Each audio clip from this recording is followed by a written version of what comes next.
room.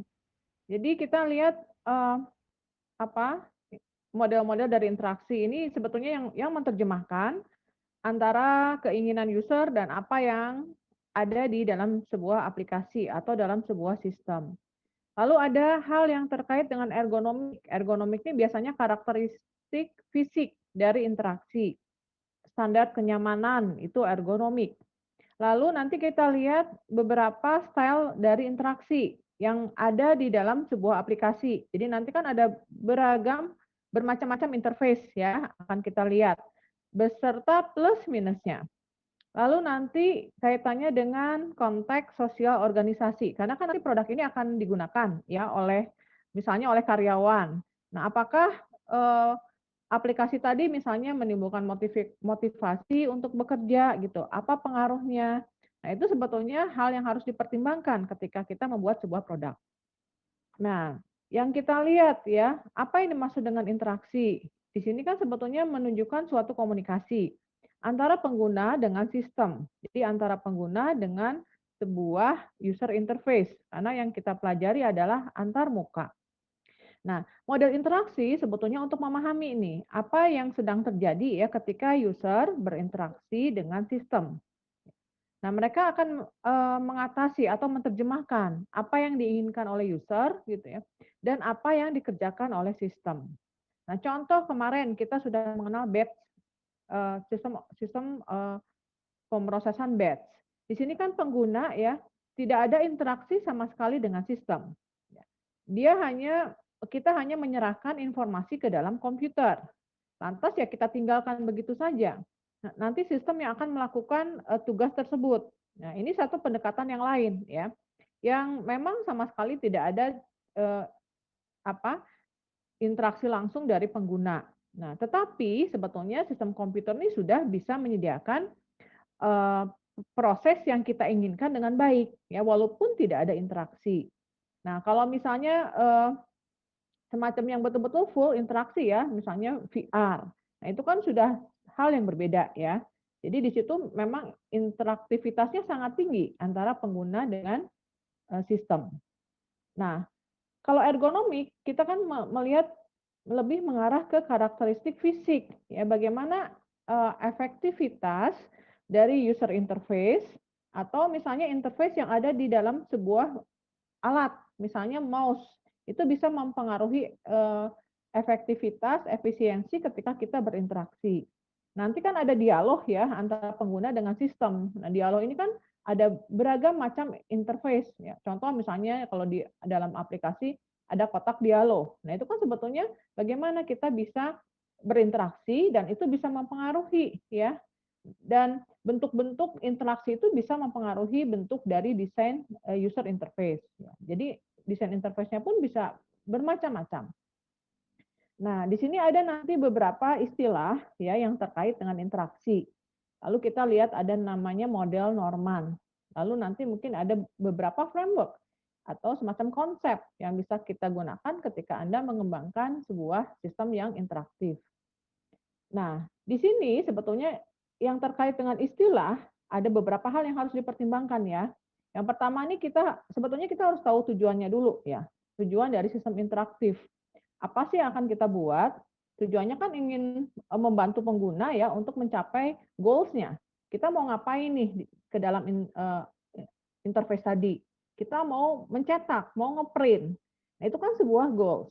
Anda mau mengetik ya, mau mengedit dokumen. Itu sebetulnya sebuah goals.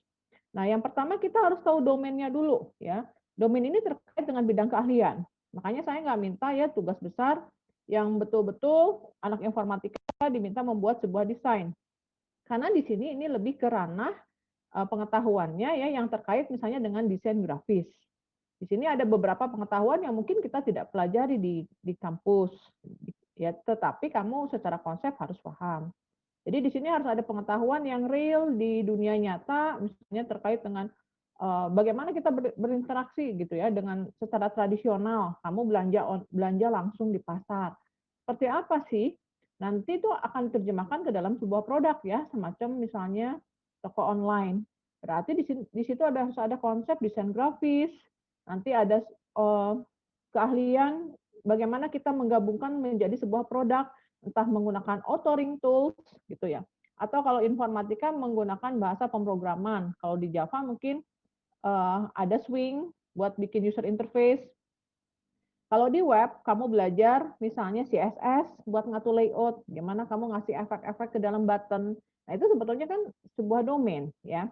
Nah, lalu kemudian kita harus tahu tujuannya, apa yang ingin dicapai. Misalnya satu fungsi yang sederhana nih, dengan menggunakan sebuah tools. Anda misalnya mau membuat ini tools untuk editing editing gambar misalnya ya. Kita mau membuat eh, tes ya, kita mau membuat segitiga misalnya. Ini kan simple ya, dengan garis yang solid, lalu warnanya merah, misalnya pada sebuah kanvas.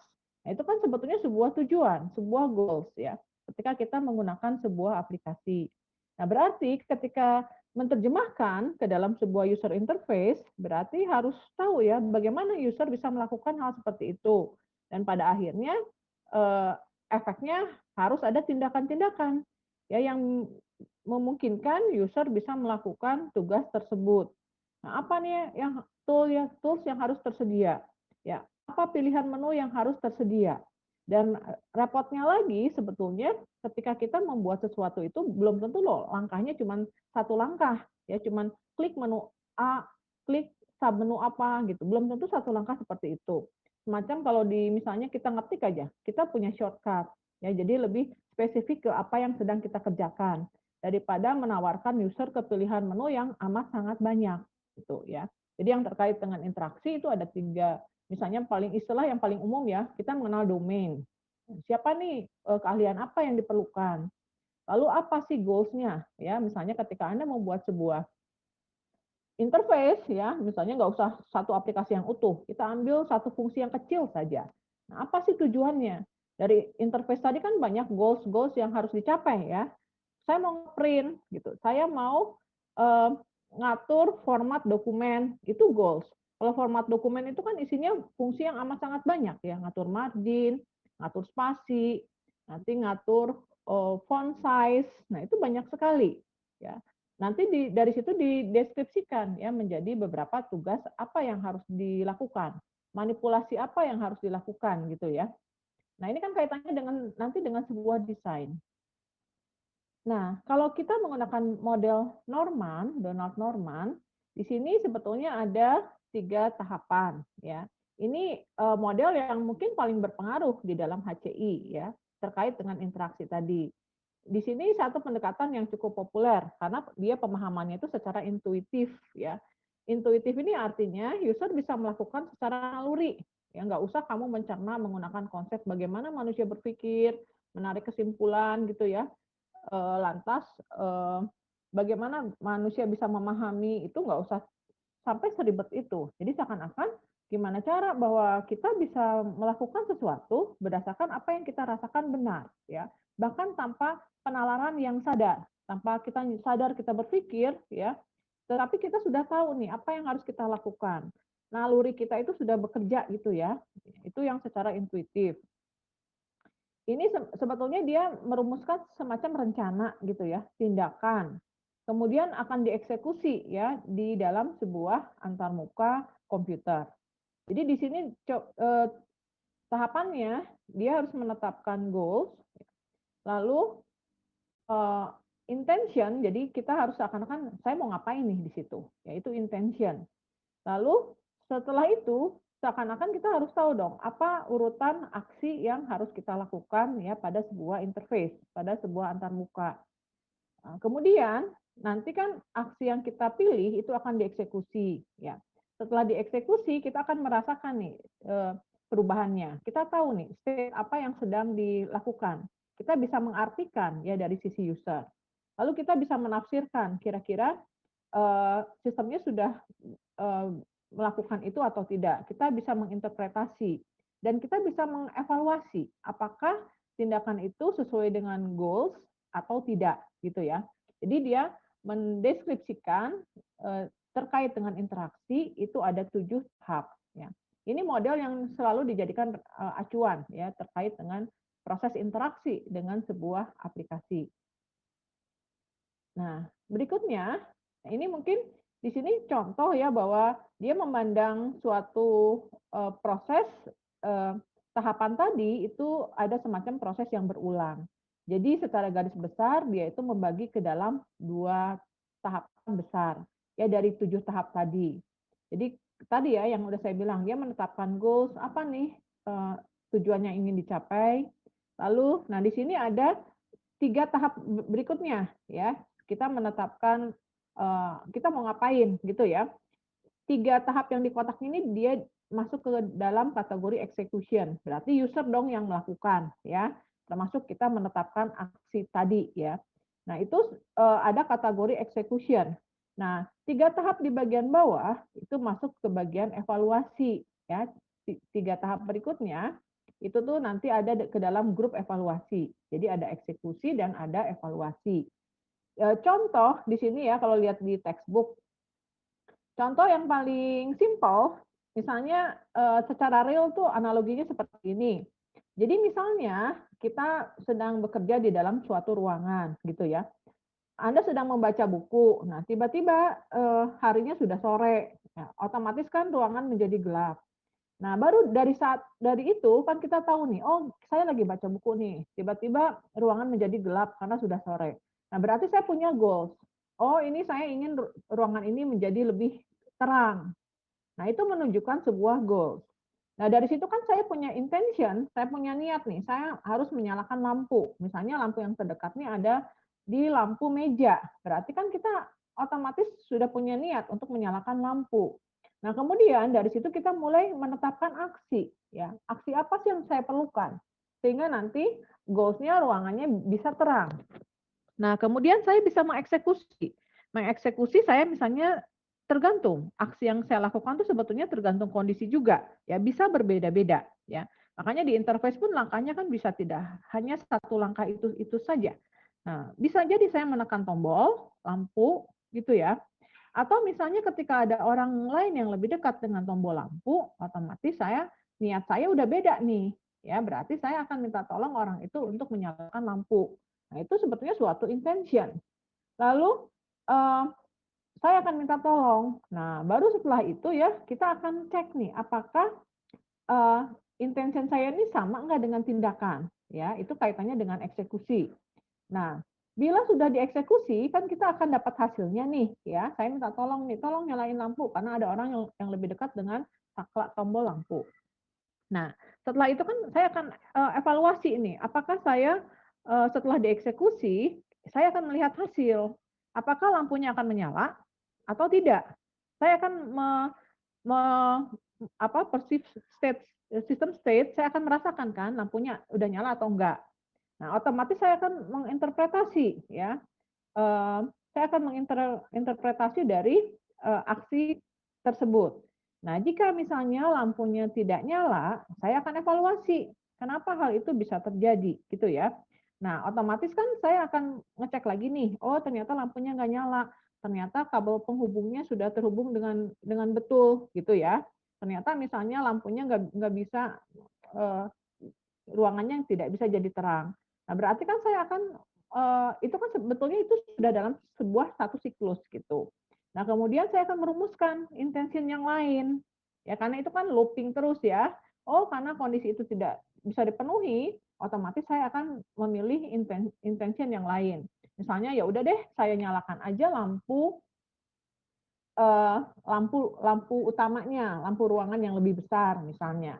Nah, itu sebetulnya hasil evaluasi akan berulang lagi ya ke proses eh, tahapan selanjutnya. Ya, itu akan selalu dianggap sebagai proses yang berulang. Nah, itu ya prinsipnya. Jadi kalau model Norman ini ada 3 tahap. Ya. Kira-kira apa yang kita lakukan terhadap sistem. Nah, di sini ketika kita menggunakan model Norman, di sini ada istilah gulf. Gulf ini seakan-akan ada jurang gitu ya. Ketika kita melaksanakan dan ketika kita bandingkan dengan evaluasi. Nah, ini mungkin ada sesuatu hal yang berbeda. Nah, kedua gulf tadi ini kaitannya dengan 7 tahapan aksi yang tadi ya. Tadi kan ada 7 tahapan aksi. Nah, sebetulnya 4 tahap yang pertama itu biasanya yang terkait dengan yang bagian Gulf execution. Jadi yang 4 tahap dari yang 7 tadi ya. Nah, sedangkan yang evaluation itu nanti 3 tahap sisanya, yaitu kaitannya dengan evaluasi. Nah, kalau yang terkait dengan eksekusi, ini kaitannya dengan tingkat kemudahan ya, di mana pengguna dapat memahami keadaan sistem saat itu, ya, yang terkait dengan eksekusi. Ada nggak sih perbedaan antara intention, ya, niat saya nih mau ngeprint, ya, itu kan intention. Lalu ada nggak misalnya perbedaan antara saya mau ngeprint dengan kemungkinan yang ditawarkan oleh sistem. Itu namanya goal of execution. Ya, saya mau ngeprint nih, sistemnya mendukung nggak? Memudahkan saya buat mencetak nggak? Saya harus milih-milih aksi kan? Nah itu execution. Nah kalau evaluasi ini terkait dengan tingkat kemudahan, ya, di mana pengguna itu dapat melihat dan menafsirkan bahwa aksinya itu berhasil atau tidak. Saya udah ngeprint atau misalnya kalau ngeprint kan kelihatan ya hasilnya ketika kertasnya bisa kita output dari printernya misalnya. Nah, tetapi kalau yang bagus itu kan misalnya contoh ketika kita ngeprint, ngeprintnya banyak nih, ngeprintnya 100 halaman. Nah, misalnya ketika aksinya melakukan seperti itu, kita bisa tahu misalnya ada barnya nih yang dari 100 halaman itu saya tahu posisinya itu sistemnya sedang bekerja, ya ada status barnya. Nah, dari status bar nanti kita bisa ngelihat bahwa misalnya sudah bisa ngeprint ya seperti yang kita mau, ya berarti itu dia sudah jurang pemisahnya sudah kecil. Jadi saya paham nih apa yang dilakukan oleh sistem dan apa hasil yang saya terima ya terkait dengan aksi yang saya pilih tadi gitu. Nah, jadi ketika melakukan interaksi, jadi bisa jadi ada semacam jurang ya terkait dengan eksekusi. Ada nggak option yang kita inginkan?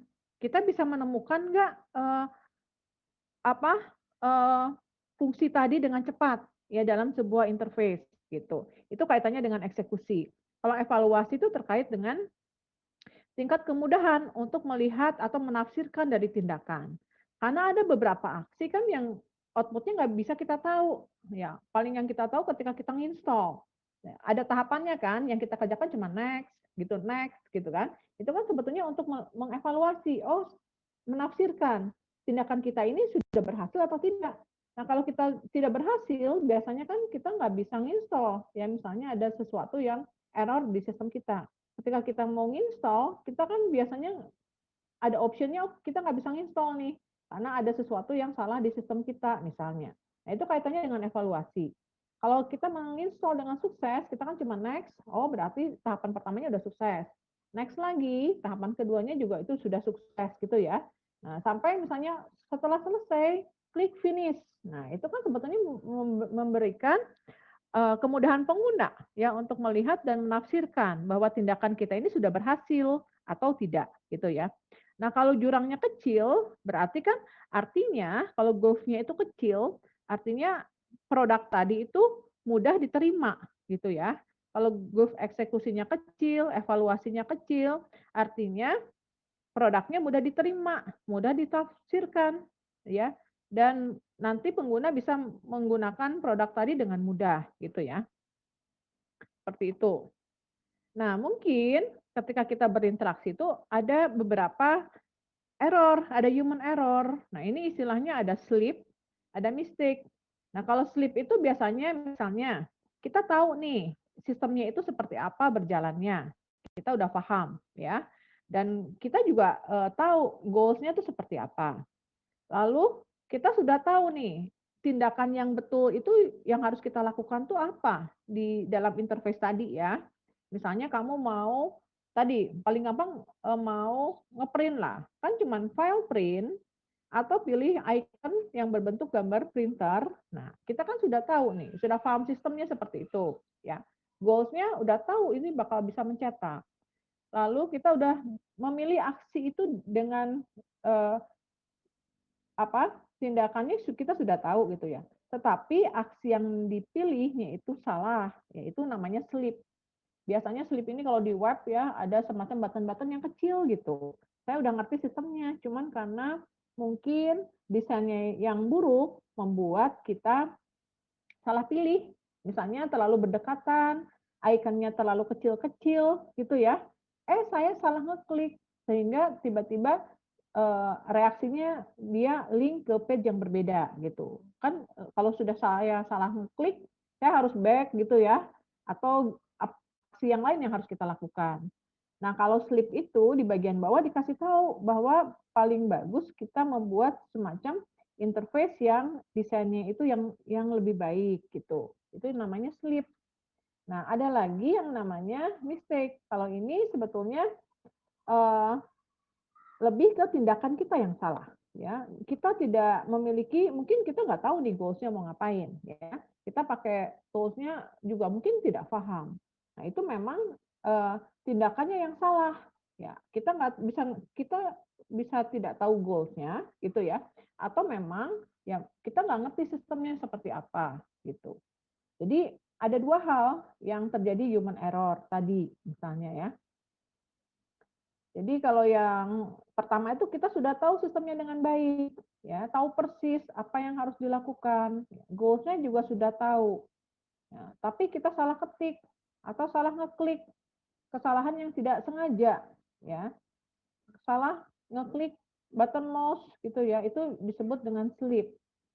Jadi kita sudah merumuskan goals-nya, tindakannya, asumsinya kita sudah tahu. Tapi ketika eksekusi kita melaksanakan tindakan yang aksi yang salah gitu. Ya, jadi mungkin ada dua kesalahan yang terjadi gitu ketika kita berinteraksi dengan sebuah produk. Ya, jadi kalau slip itu ya bikin desain yang bagus, makanya ada spasi, ya, ada padding, ada margin ya, untuk menghindari ya. Nah, ini tadi ya bahwa tahapan dari Norman yang 7 ini ada dua kelompok besar ya. Ada bagian eksekusi yang 4 poin di atas dan ada bagian evaluasi. Evaluasi ini 3 poin yang ada di bagian bawah. Ada lagi, ini satu dianggap ini sebagai sebuah framework yang lain, above and below. Ini gambaran dari bagaimana ketika kita berinteraksi. Jadi kerangka interaksi dia mencoba mendeskripsikan ya dengan ini asumsinya ini dengan satu konsep katanya yang lebih realistis ya. Di sini termasuk gambaran sistemnya itu bisa kita lihat ya. Dan di sini dia mengelompokkan ke dalam 4 bagian. Ya, jadi di sini ada input, ada output, ada core, dan ada task ya. Ada 4 bagian. Jadi dia membagi ke dalam 4 simpul. Setiap komponen itu sebetulnya kita anggap memiliki bahasa yang berbeda-beda gitu loh. Jadi misalnya ketika user U ya, tes di sini ya, memberikan input yang user memberikan input, asumsinya dia punya satu bahasa tersendiri ya. Yang kita kerjakan kan kita menggunakan sebuah tools untuk berinteraksi, misalnya menggunakan keyboard, menggunakan mouse gitu ya, atau menggunakan joystick, atau menggunakan sensor. Itu kan user memilih satu aksi, dia memberikan input. Di situ dianggapnya sudah memiliki satu konsep bahasa yang berbeda ya, dibandingkan dengan misalnya sistem yang ada di bagian dalam. Jadi kalau yang di sini kita lihat input output, ini kan dikasih border. Ini menunjukkan bahwa di sini ya, dia membentuk sebuah interface. Jadi kita berinteraksi inputin dengan sebuah interface. Output pun itu akan ditampilkan ke dalam interface tadi gitu ya. Jadi ada semacam antarmukanya untuk input dan output. Lalu di sini ini dianggap semacam ada siklus juga ya, siklus interaktif. Jadi masing-masing komponen itu bisa diterjemahkan ya. Urutannya itu Anda lihat menggunakan tanda panah. Jadi user memberikan input ke dalam sebuah interface. Nah, nanti ketika misalnya saya klik sebuah button ya di dalam sebuah interface, berarti dia akan men-triggerkan sebuah fungsi yang ada di dalam engine-nya gitu, ada di dalam aplikasinya. Saya klik button, dia akan manggil sebuah function, atau saya klik button, dia akan melempar ya, mengklik function dia akan melempar data ya, misalnya dari sebuah form. Nah, input dia akan dilempar ke dalam sistem. Di situ ada core, berarti dia akan memanggil fungsi atau apapun ya yang bisa digunakan untuk proses input tadi ya. Nah, baru setelah itu sistemnya bagian core ini dia akan bekerja. Asumsinya dia bisa menggunakan bahasa yang berbeda. Jadi antara input sama belakang kan beda. Contoh, kalau input di web ini kan kita menggunakan HTML, CSS gitu ya.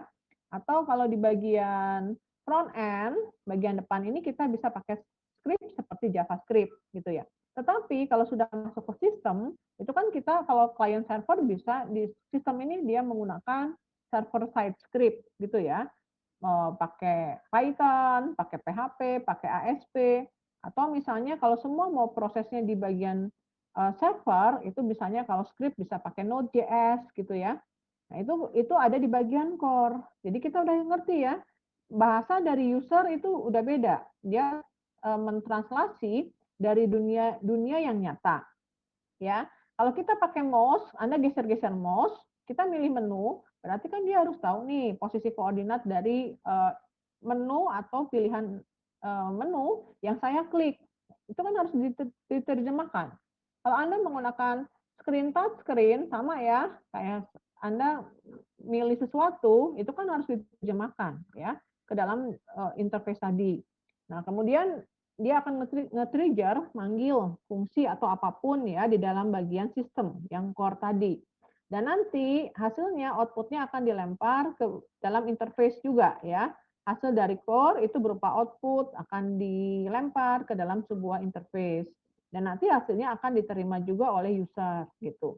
Jadi ini semacam siklus ketika kita melakukan sebuah aksi ya ke dalam interface. Seperti itu. Jadi urutan siklusnya seperti apa? Ya Anda lihat saja bagian tanda panahnya gitu. Itu menunjukkan urutan tahapan dari logikanya gitu ya. Versi interaksi Bell. Nah, di sini dia mungkin ada penjelasan gitu ya. Tadi sama aja dia mulai dari uh, intention. Saya mau ngapain sih gitu ya. Tadi yang saya sudah jelaskan. Saya mau ngapain di uh, apa goals yang saya inginkan. Baru saya seakan-akan, oh saya harus saya berniat, misalnya saya mau melakukan apa gitu ya ke dalam sebuah interface. Baru nanti di sini ada semacam harus ada diterjemahkan ya aksi ke dalam sebuah interface. Jadi kalau yang Anda bayangkan dari sisi programmer kalau atau dari sisi Anda sebagai desainer user interface ya, bagaimana sih menerjemahkan aksi itu ke dalam sebuah interface? Apa sih yang harus disediakan gitu sehingga user itu bisa berinteraksi gitu kan? Eh, tombol apa yang harus ada gitu loh. User ini harus menginput data. Nah, apa sih yang harus disediakan di interface tadi? Nah, itu semua harus tergambar ya di dalam sebuah interface. Jadi ketika user melakukan aksi harus dibayangkan apa sih menu yang dipilih gitu ya. Icon apa yang harus ada gitu kan. Ketika harus ada input, form apa yang harus tersedia. Nah, itu harus tergambar ya dari sisi user interface. Tadi ya outputnya udah ke bagian screen. Nah, kemudian saya highlight aja ya bagian yang pentingnya. Detailnya Anda bisa lihat, bisa baca di buku. Nah, jadi kalau above ini dia membagi ke dalam 4 tahap. Ya, 4 tahap. Kalau yang Norman, dia ada 7 tahapan. Ada 7 tahapan dibagi ke dalam 2 kelompok besar gitu ya. Ada eksekusi, ada bagian evaluasi. Gitu. Nah, kita lihat lagi ya, saya review bagian pentingnya saja. Jadi di sini itu yang kaitannya dengan ergonomik. Kalau yang tadi itu apa ya, yang di atas hal yang penting lagi itu apa keyword yang penting. Di sini seakan-akan ya kalau above ini dia ngomong bahwa tidak hanya terbatas sistem interaksi itu ke dalam sistem komputer. Kayak kemarin kan sudah saya perlihatkan bahwa interface itu banyak ya, bisa berbentuk semacam remote control atau alat-alat fisik yang ada di pabrik ya.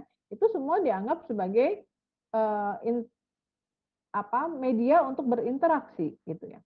Lalu tadi, jadi intinya kita harus bisa mengidentifikasi ya komponen ya yang bisa digunakan untuk berinteraksi.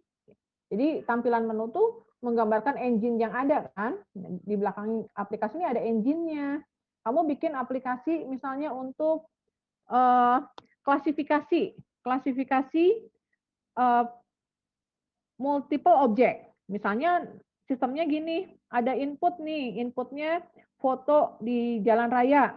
Foto di jalan raya itu kan objeknya banyak nih, ada rambu lalu lintas, ada mobil, misalnya ada motor, ada pohon, ada orang. Nah, itu kan sebuah input, misalnya berbentuk gambar. Nah, terus sistemnya mau mengenali multiple objek. Ya, jadi ketika saya masukin foto, misalnya ya, tiba-tiba outputnya itu uh, sistemnya tahu loh di foto ini ada objek apa saja. Nanti ditandain, ditandain di kotakin, kasih kasih border berbentuk kotak. Lalu di situ dikasih tahu nama kelasnya apa. Misalnya ya, oh ini kelas orang, ini kelas mobil, ini kelas rambu. Contohnya ya, ini pohon atau pohon dan lain-lain dianggap sebagai background misalnya ya. Nah, misal contoh ada satu produk seperti itu. Berarti kan di dalamnya sudah ada engine yang bisa mengenali multiple object. Nah, otomatis dari sisi Anda kan harus bisa tahu nih ya, kalau ada hal seperti itu, di interface ini harus ada komponen apa saja, misalnya komponen utamanya saja. Ya, berarti kan harus ada satu pilihan untuk memilih foto. Kalau misalnya inputnya dalam berbentuk foto, paling enggak harus ada satu button untuk memilih file foto di browse gitu ya. Karena kan asumsinya datanya nggak mungkin real time. Asumsinya misalnya tidak real time.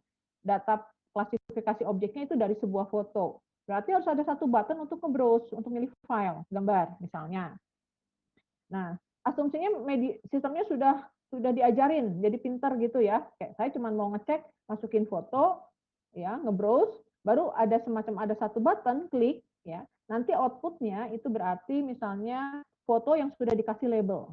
Ini label orang, ini label mobil gitu ya, ini label rambu. Nah, kalau interface seperti itu kan sederhana ya. Saya cuma butuh satu button browse gambar sama button klik untuk membuat klasifikasi sehingga nanti di frame-nya output-nya gambar yang sudah dikasih label. Nah, kalau kayak begitu kan sebetulnya cuma punya dua button. Itu hal yang sepele. Kita harus bisa mengidentifikasi nih bagaimana user bisa berinteraksi. Itu sepele kalau hanya usernya itu pengguna. Nah, tetapi kalau usernya admin, kalau admin itu kan berarti nanti sistemnya harus diajari terus nih biar pinter ya. Gimana kalau nanti ada mobilnya macam-macam nih? Atau kalau di jalan raya ini ada mobil yang kelihatan utuh, ada yang kelihatan sepotong dan lain-lain. Sistemnya kan harus diajari lagi ya. Nah, berarti misalnya kalau ada interface buat admin itu sudah beda lagi ya. Beda lagi komponennya ya untuk berinteraksi. Nah, kamu harus bisa mengidentifikasi siapa penggunanya ya. Kalau bikin web ada front end, ada back end. Nah, kamu identifikasi front end itu siapa yang akan terlibat dalam interaksi. Back end juga kan pasti beda nih. Back end ini hanya admin gitu ya. Itu sudah beda lagi berarti komponen-komponen yang ada di dalam interface-nya gitu. Ya, dan harus ada abstraksinya. Jadi gambaran dari produk itu apa sih gitu ya. Apa yang harus dilakukan pengguna ke dalam produk tadi atau goals apa sih yang bisa dicapai gitu. Itu harus ada semacam abstraksinya. Nah, baru yang terkait dengan ergonomik. Ya, kalau ergonomik ini kan bidang studi yang biasanya menangani terkait dengan sebuah desain alat-alat gitu ya. Apapun yang biasanya nanti hubungannya dengan kenyamanan ketika kita bekerja. Sebetulnya kalau yang terkait dengan apa nih? Oke, mau ke toilet. Hmm, jawab dulu ya. Ini hmm, Michael.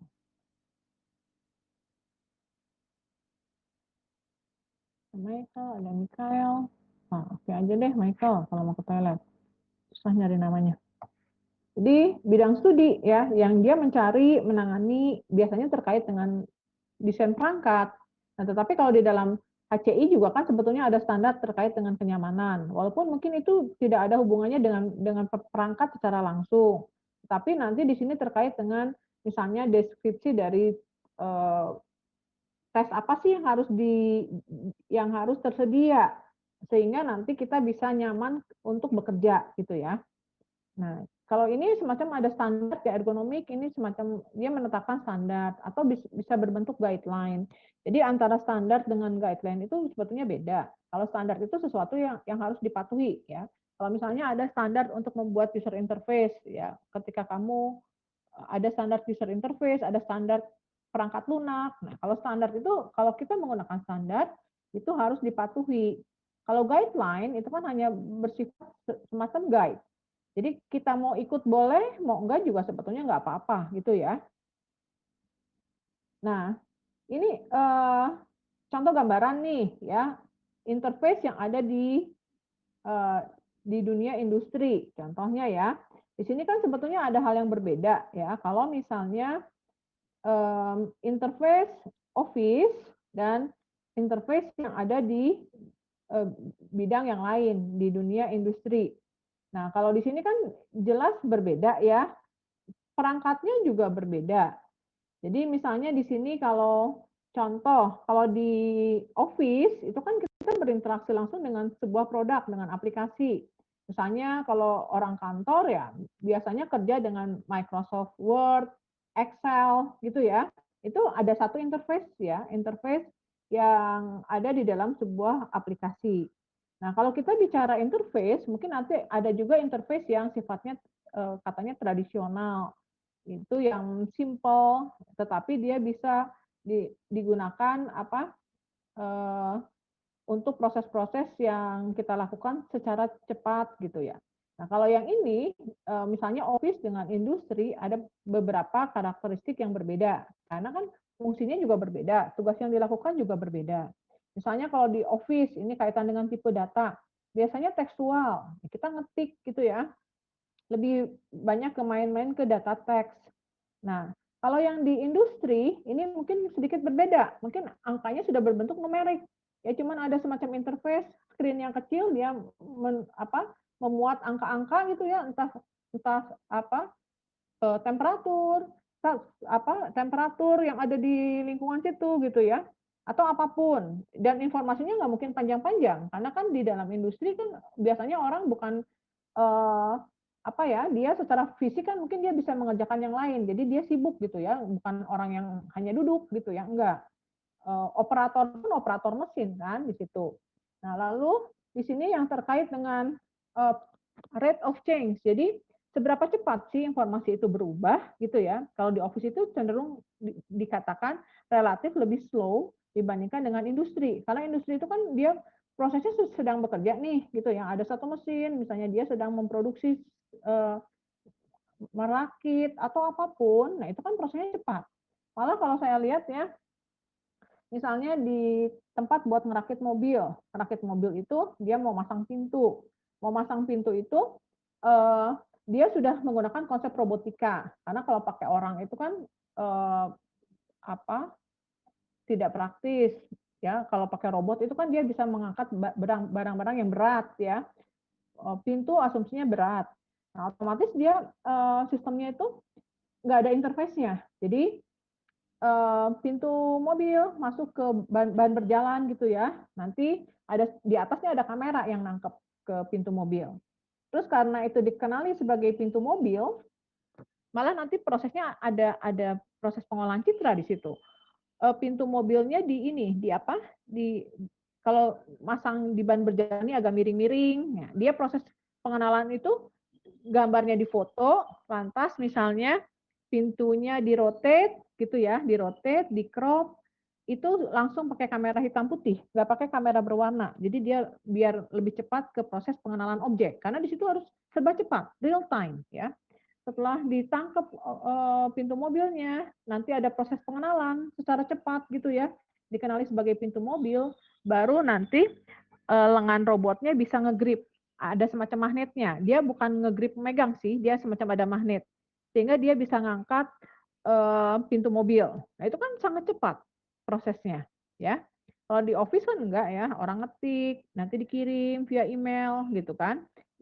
Kamu bayangkan interface, oh ngetik ada interface Word, ya misalnya dikirim via email, ada interface yang ada di box email kita, gitu ya.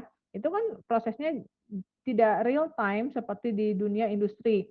Karena kan kalau misalnya lengan lengan robotnya susah, tidak mengenali objek, otomatis kan pintu mobilnya sudah lewat, ya, sudah lewat, nggak mungkin keangkat sama lengan robot tadi, gitu. Jadi betul-betul harus real time. Lalu yang terkait dengan environment-nya, mungkin kalau di office kan lebih clean gitu ya, sedangkan di industri asumsinya enggak. Walaupun mungkin kalau sudah menggunakan konsep robot ya mungkin dia sudah clean juga gitu ya, tetapi ada mungkin ini kaitannya dengan kondisi lingkungan kerja. Jadi kalau misalnya di industri ya, robot yang bekerja nggak mesti clean juga artinya nggak apa-apa, cuman mungkin dia punya standar misalnya kalau di kantor kan orang kerja harus cukup terang gitu ya, kalau orang kepanasan sudah mulai tidak nyaman. Nah, kalau di industri mungkin ada standar, ya, penerangannya harus seperti apa, suhunya seperti apa gitu. Kalau orang kan enggak. Kalau misalnya saya bekerja pagi, oh nggak butuh AC gitu kan. Kalau saya kerja siang, mungkin harus ada AC gitu ya. Lampunya bisa dimatikan. Nah, itu kan sudah lingkungannya itu sudah berbeda ya. Nah, jadi yang Anda bayangkan itu interface gitu kalau di sini ya. Interface-nya aplikasi Office dengan industri itu sudah beda. Ya, kalau di Office kalau kita bekerja orang desain kan dia butuh monitor dengan resolusi yang tinggi. Mungkin dia bekerja tidak hanya dengan satu monitor. Dia harus memiliki paling enggak 2 monitor gitu ya untuk desain dan untuk membandingkan hasilnya atau apalah gitu ya. Nah, kalau di industri malah enggak, mungkin dia hanya cuma butuh screen yang kecil saja ya untuk menampilkan informasi status misalnya, seperti itu. Nah, ini yang kaitannya dengan ergonomik ya. Mbak, saya cek dulu ini tuh ada di page berapa? Ergonomik.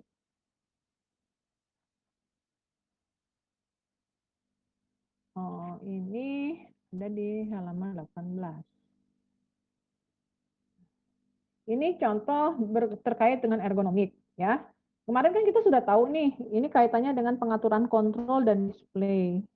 Ya, kalau misalnya yang display, contoh, misalnya kalau kita menggunakan semacam menampilkan struktur menu, ya menu yang kalau sudah optionnya banyak, dia biasanya membuat pengelompokan, ya menu itu kita kelompokkan berdasarkan fungsi, itu ya. Kalau Anda lihat di interface, semacam di Word, itu semua pengelompokan berdasarkan fungsi. Saya mau bikin table, berarti punya submenu terkait dengan table, ya. Malah kalau kita nanti sudah insert table, lalu kita mau manipulasi table tadi di Windows nih nanti muncul submenu yang baru ya, yang terkait dengan saya mau ngapain nih dengan table tadi. Nah, jadi biasanya kalau untuk menu dia biasanya kontrol dan display yang ukurannya terkait dengan kenyamanan, ini ergonomik ya. Biasanya menu itu dikelompokkan, contohnya ya, menurut fungsi atau bisa juga dikelompokkan berdasarkan frekuensi penggunaan. Ya, kalau frekuensi penggunaan ya contohnya kalau semacam keyboard kemarin yang diforak itu loh, ya. Itu untuk memudahkan orang bekerja sehingga kita bisa bekerja dengan cepat. Atau bisa juga mengelompokkan secara sekuensial, secara berurut ya terkait dengan proses apa yang kita lakukan. Nah, dengan seperti itu kan ketika kita melakukan pekerjaan yang berulang-ulang, sehingga asumsinya kita terhadap aplikasi tadi itu bisa mengurangi kelelahan gitu ya. Jadi tidak tidak terlalu capek kalau kita bekerja dalam jangka waktu yang lama. Nah, lalu yang terkait dengan masalah lingkungan sekitar nih, ya contoh misalnya ergonomik ya, misalnya pengaturan posisi duduk nih ya. Ini kaitannya dengan eh, tempat duduk, kemudahan kita beradaptasi gitu ya. Ini biasanya terkait dengan environment-nya gitu. Lalu contoh yang terkait dengan masalah kesehatan, misalnya eh, isu-isu kesehatan ya, misalnya posisi fisik kan ada yang pernah bilang nih, ada orang yang sekian lama menggunakan laptop, laptopnya nggak pernah disimpan di meja, dia sambil duduk sambil menggunakan laptop, itu berpengaruh misalnya terhadap postur atau apapun, atau misalnya kondisi lingkungan, itu bisa mempengaruhi ya, atau misalnya pencahayaan, atau misalnya noise. Ya, itu mungkin lama-lama bisa terkait dengan masalah kesehatan. Jadi ini harusnya ada standar ya terkait dengan ergonomik tadi. Atau misalnya ketika di dalam sebuah produk ya untuk ergonomik, misalnya ketika kita menggunakan warna ya dalam sebuah produk. Warna merah itu biasanya berbentuk semacam warning, ya peringatan. Nah, kalau warna hijau bisa nggak untuk warning? Warna hijau itu panjang gelombangnya paling pendek ya. Kalau di dalam konsep cahaya yang visual kan konsepnya red, green, blue ya. Red, green, blue. Blue itu green itu di tengah-tengah ya, yang paling paling rendah itu blue. Yang panjang gelombangnya paling tinggi itu merah. Sehingga merah itu cocok untuk digunakan sebagai misalnya kalau di produk ini ada warning. Jadi kalau ada warning pakai tanda merah biasanya informasinya tidak akan miss ya. Tapi beda kalau Anda nulis informasi penting pakai warna biru, nah itu tidak disarankan karena biasanya informasinya itu bisa tidak akan terbaca gitu kalau pakai warna biru ya. Karena biru itu panjang gelombangnya paling rendah. Nah, paling nyaman itu biasanya yang ada di tengah-tengah, yaitu warna hijau.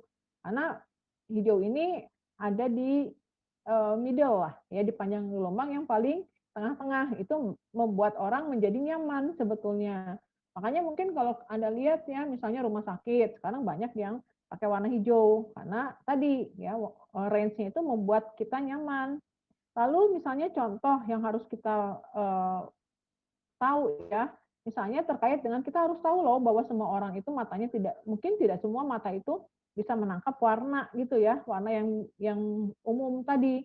Nah, bagaimana kalau ada orang yang buta warna? Nah, berarti kan Anda di dalam sebuah produk ya hindarilah warna-warna yang terkait dengan kalau ada orang yang memiliki keterbatasan terkait dengan buta warna.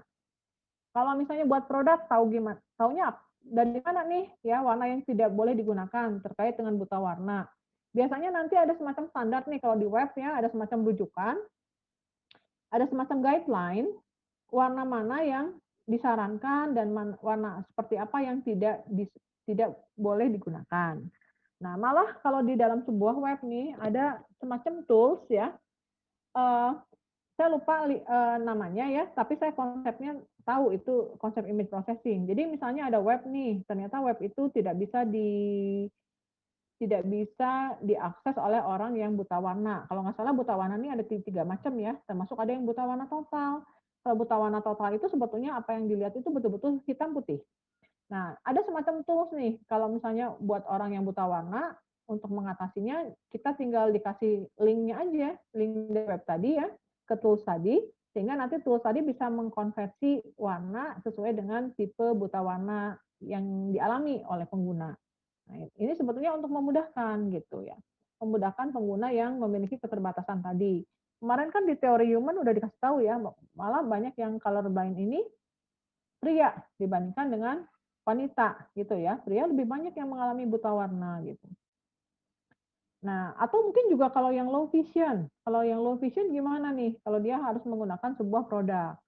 Nah, yang terutama yang terkait dengan kontrol dan display ya, kalau saya lihat di referensi ini dia penekanannya ke sebetulnya bukan interface yang semacam di kantor, malah yang harus diantisipasi itu ya semacam interface yang misalnya di lingkungan yang kritis ya, di lingkungan yang kritis semacam kontrol di pabrik atau semacam kontrol terkait dengan bidang penerbangan atau yang terkait dengan bidang lalu lintas. Nah, kalau seperti itu kan itu merupakan aspek yang penting ya yang harus dipertimbangkan ya. Jadi bukan seperti kita pakai spreadsheet di PC gitu ya. Itu kan ada fungsi kontrolnya malah lebih jelas. Kita nginput kemana, enter hasilnya dilihat di mana gitu ya.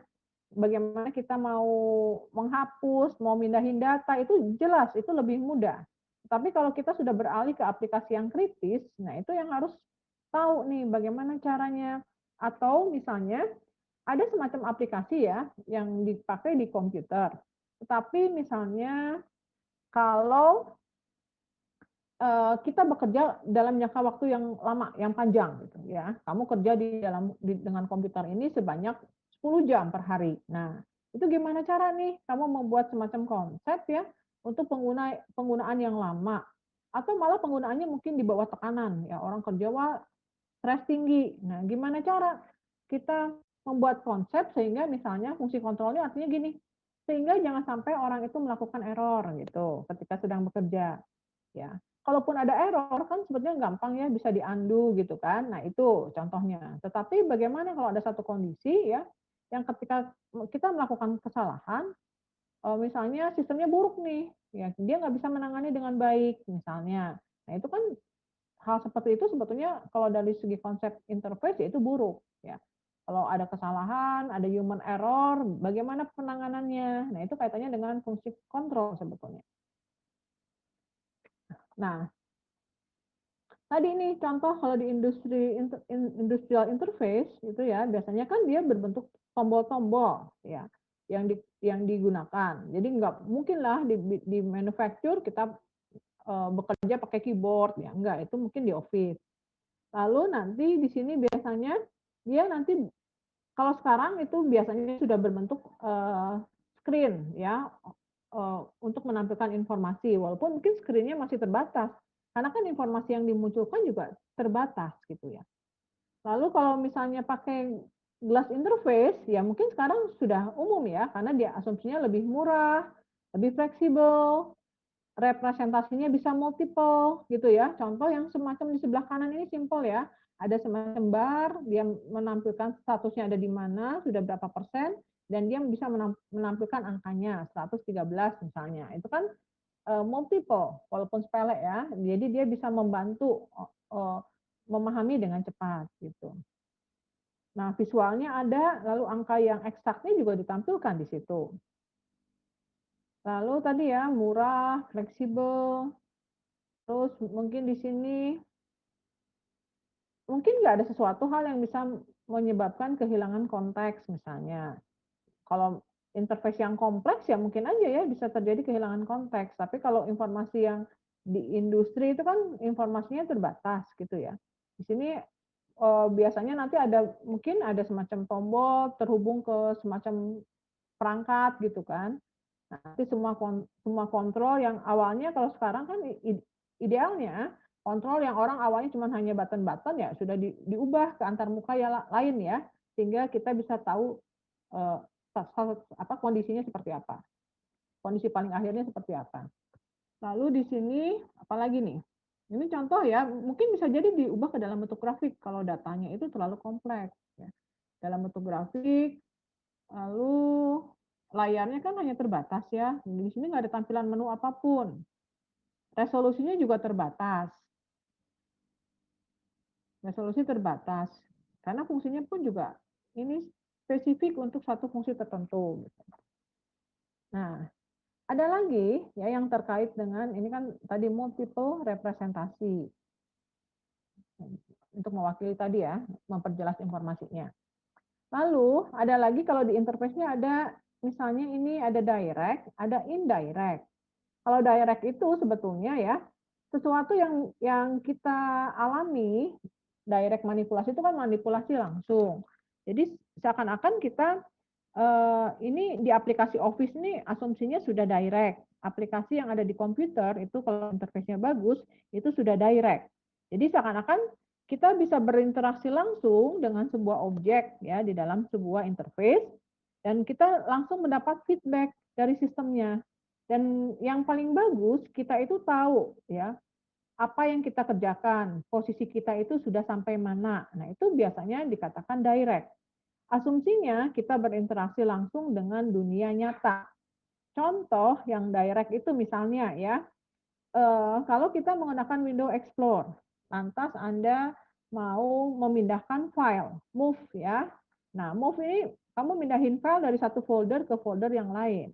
Kan yang kita lakukan cuma kita ngedrag aja ya, kita ngedrag atau Anda buang ke recycle bin, kita ngedrag, kita masukkan ke folder itu. Nah, itu sebetulnya manipulasi langsung ya. Kita tahu nih apa yang sedang terjadi. Seakan-akan kita tahu juga ya kondisi atau posisi yang kita lakukan itu seperti apa. Dan ketika kita ngedrag itu kan sebetulnya ada proses yang berubah-ubah gitu ya. Berubah-ubah di dalam sistem komputernya kan dia ada semacam kalkulasi, dia akan berubah terus dan kita bisa tahu ya prosesnya dan tahu hasilnya itu seperti apa. Nah, itu yang disebut dengan direct manipulasi. Nah, kalau yang indirect ya itu sebetulnya itu contoh di bidang industri ya. Itu sebetulnya model yang tidak disarankan ya kalau yang namanya indirect. Nah, di sini sebetulnya kan apa yang kita lakukan kita harus dapat feedback ya. Nah, kalau indirect mungkin tidak seperti itu ya. Ada tidak tahu feedback apa yang terjadi di dalam sistem gitu ya. Dan kalau misalnya ada delay, kita pun juga nggak tahu gitu apa yang terjadi di situ gitu. Jadi kalau indirect itu ya sebetulnya di sini ada interface gitu ya. Nanti ada interface, lalu nanti dia akan dilempar ke bagian yang lain gitu ya.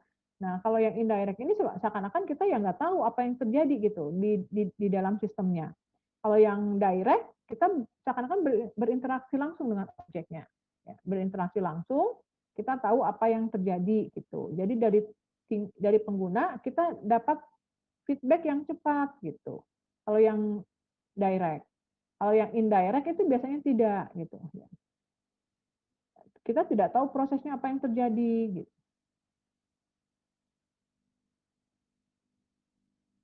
Coba lihat teks dulu. Kamu kalau mau bertanya atau mau nambahin boleh langsung ya. Ini ada di halaman 20. Di textbooknya halaman berapa nih?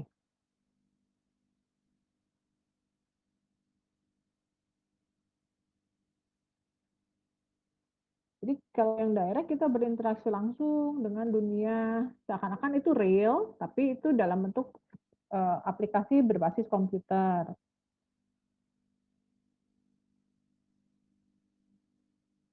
Kalau di industri itu biasanya kita nggak bisa berinteraksi langsung dengan objeknya gitu ya. Kita cuma melakukan ngeklik satu tombol, ya udah kita nggak pernah tahu apa yang sedang dikerjakan di dalamnya gitu.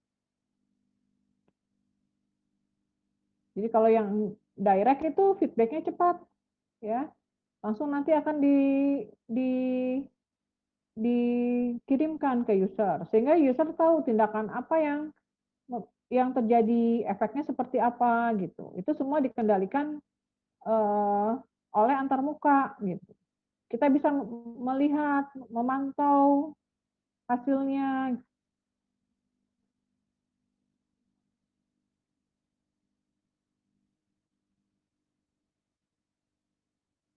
Kalau industri pakai direct, kalau industri pakai direct itu karena kan gini ya, mereka itu fungsinya sangat terbatas kalau yang saya lihat.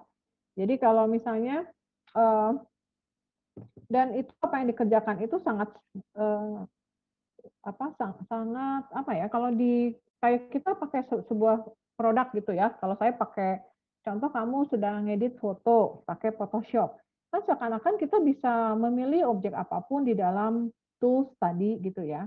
Tapi kalau di industri itu kan dia betul-betul sangat apa ya, prosesnya prosesnya tidak gini, dia sudah tahu apa tidak mungkin semua kontrol itu diserahkan ke operator gitu. Dia melakukan hal yang sangat prosesnya kecil-kecil gitu ya. Tadi misalnya ketika orang merakit mobil, itu kan fungsinya terbatas nih. Oh, dia eh, masang pintu gitu ya. Ya udah sampai sebatas itu. Jadi kalau sistem yang besarnya sekali yang betul-betul terintegrasi, mungkin kontrolnya bukan ada di situ. Mungkin ada semacam interface-nya gitu ya yang mengendalikan fungsi keseluruhan.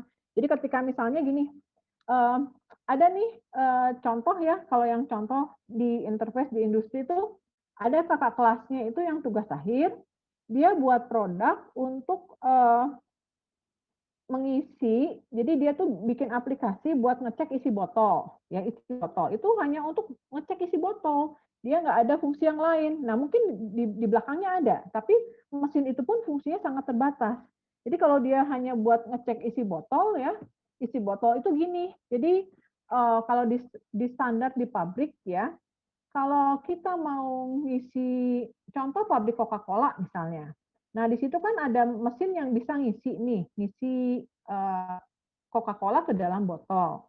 Nah, dia mesinnya cuma di setting aja. Jadi isinya tuh harus seberapa banyak dalam mili biasanya ya, di input dalam bentuk mili.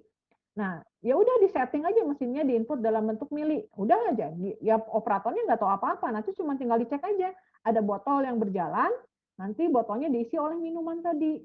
Nah, cuma nanti ketika ada error, jadi mesin itu kalau sudah dipakai ya lama-lama itu suka error. Jadi dia sudah tidak konstan lagi isi minumannya. Jadi biasanya minuman itu jadi lebih banyak ya. Jadi kalau di pabrik itu prinsipnya kalau ngisi minuman kurang itu boleh, tapi kalau lebih banyak itu nggak boleh. Ya sampai dia kakak kelas itu bikin aplikasinya tuh sampai dipakai apa sih pipet ya. Jadi botolnya tuh dicek, diisi sensornya pakai image. Jadi di botolnya dikasih beberapa mili gitu ya, ditambah dikit sampai tambah dikit sampai dia ngecek ketelitiannya. Ya kalau sistem yang di manufacture ya terbatas aja. Jadi nggak ada sistem yang terintegrasi yang gede. Ya mungkin ada sistem yang terintegrasi ya. Cuman itu entah ada di mana. Jadi kan sistem mulai dari ngecek ketersediaan bahannya gitu ya.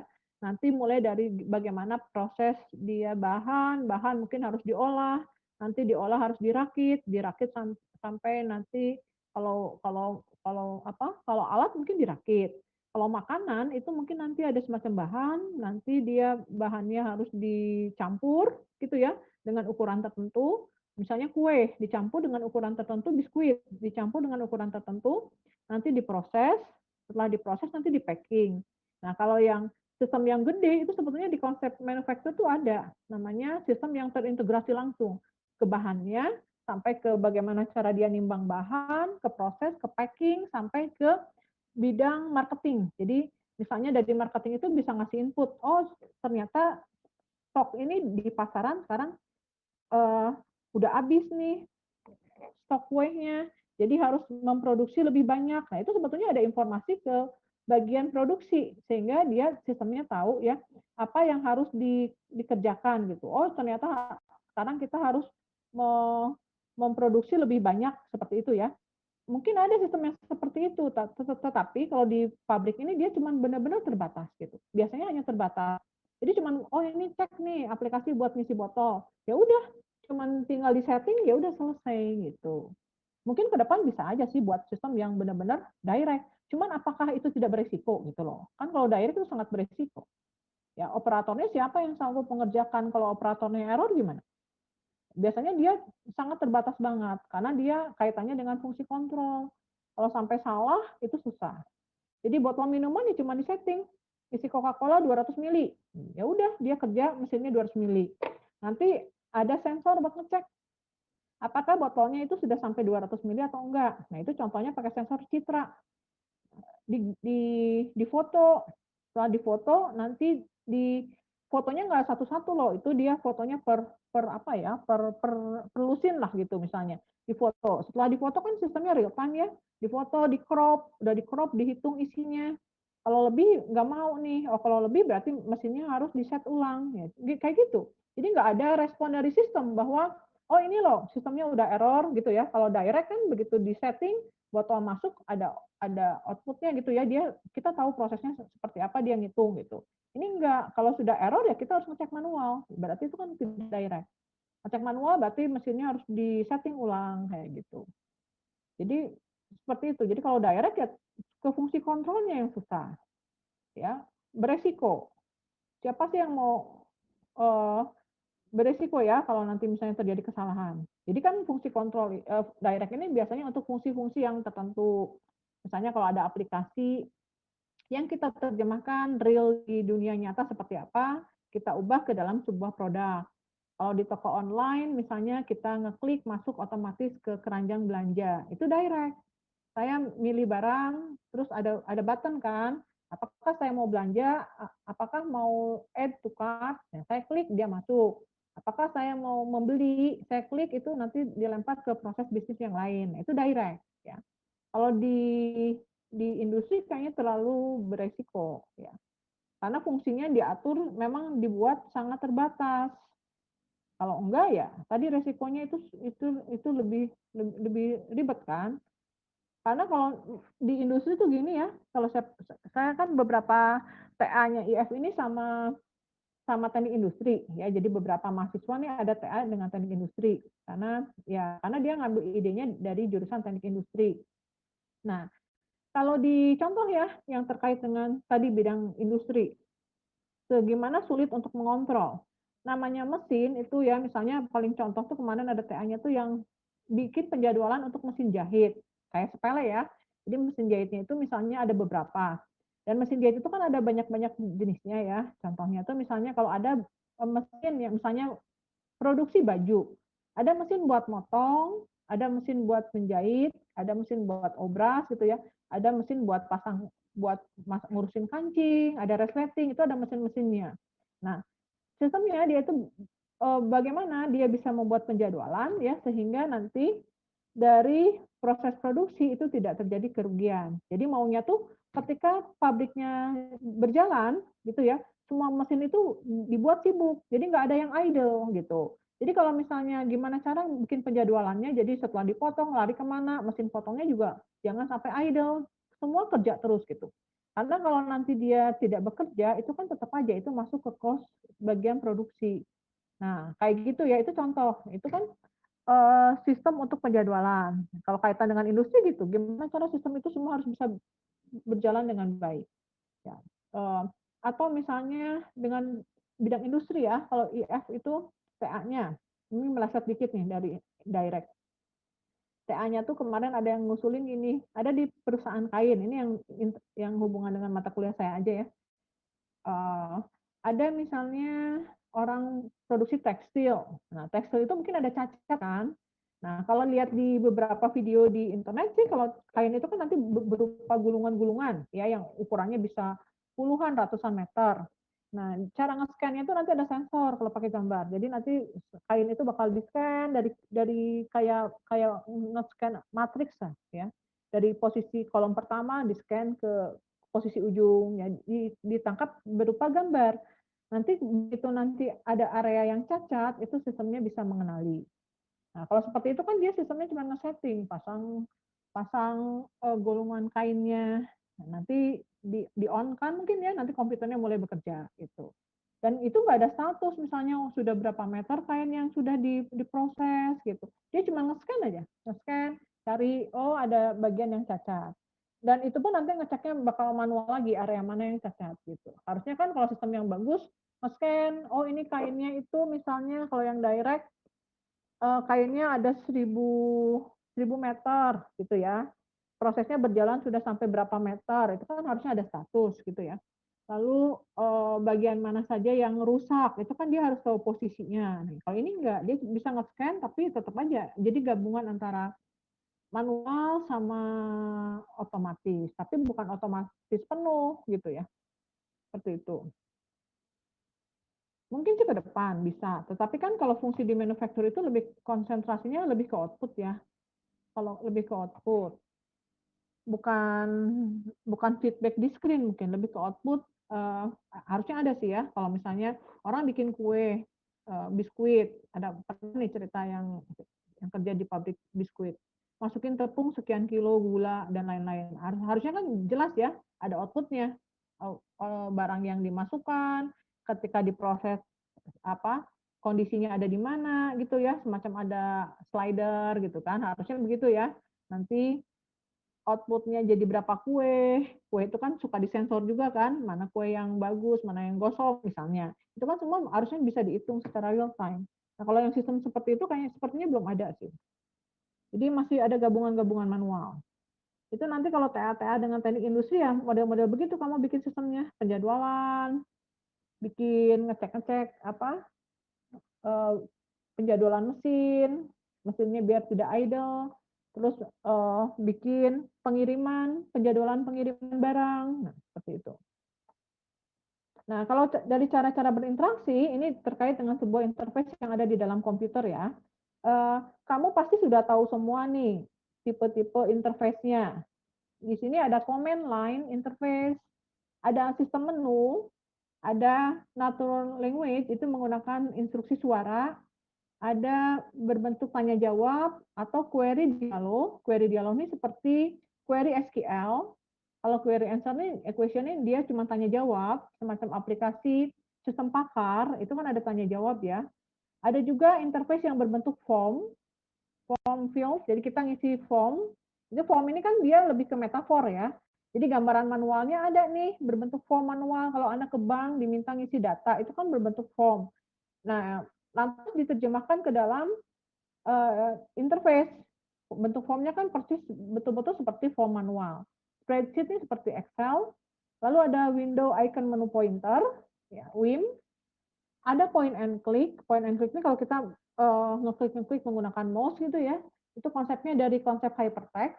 Aplikasi web ini kan lebih mengarah ke point and click, atau aplikasi multimedia itu lebih mengarah ke point and click.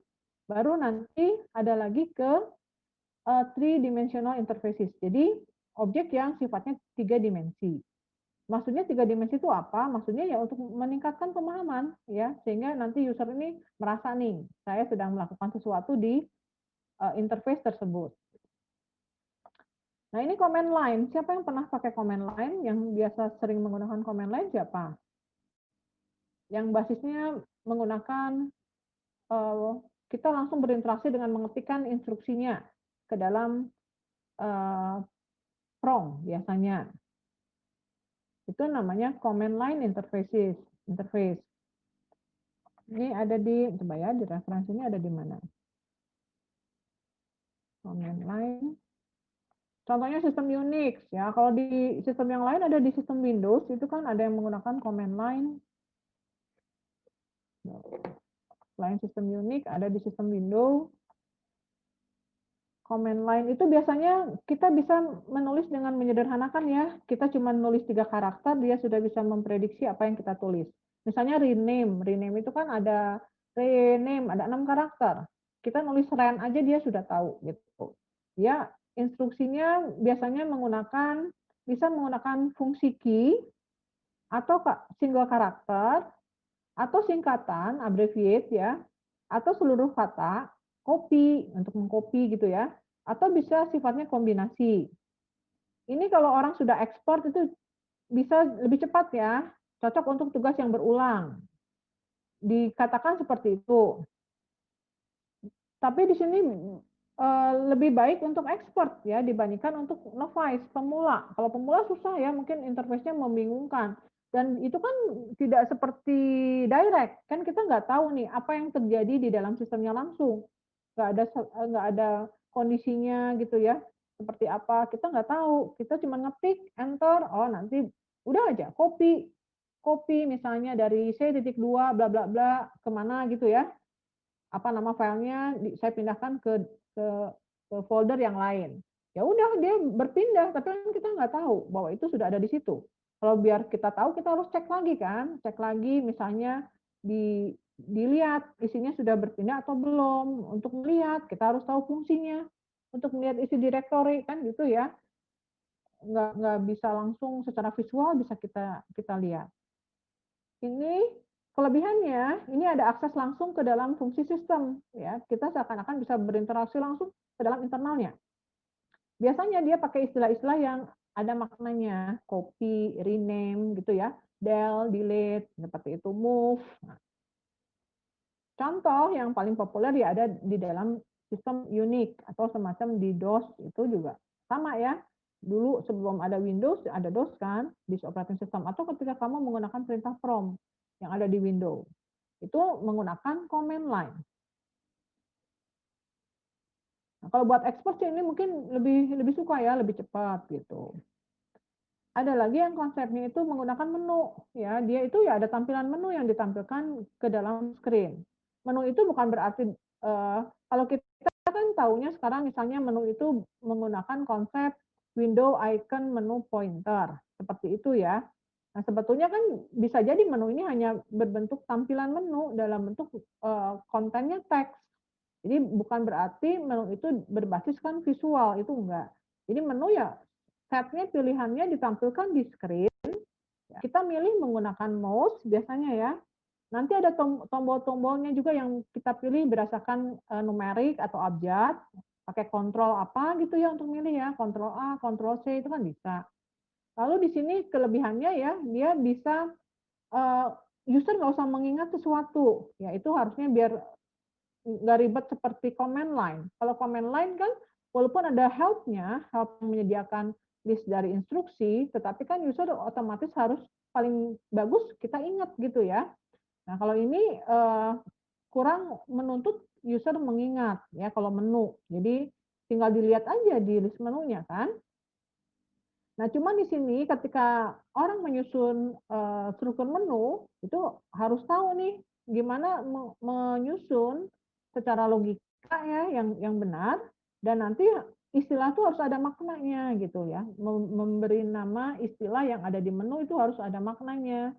Paling gampang mungkin nanti kita membuat grup ya di menu tadi berdasarkan fungsi, itu lebih memudahkan. Kadang juga menu itu ada hierarkinya, ya. Di dalam menu ada submenu, nanti di submenu nih ada list-list lagi, itu biasanya ada hierarkinya. Nah, kan kalau sesuatu yang ada di hierarki itu tidak terlihat di screen, ya harus kita klik dulu, baru kita bisa ngelihat ke apa, ke submenu yang lain gitu. Nah, kalau pengelompokan tergantung berdasarkan apa nih mau kita grup. Apakah berdasarkan fungsi atau berdasarkan eee, nama, istilah ya yang digunakan sehingga orang bisa mencari dengan cepat gitu ya.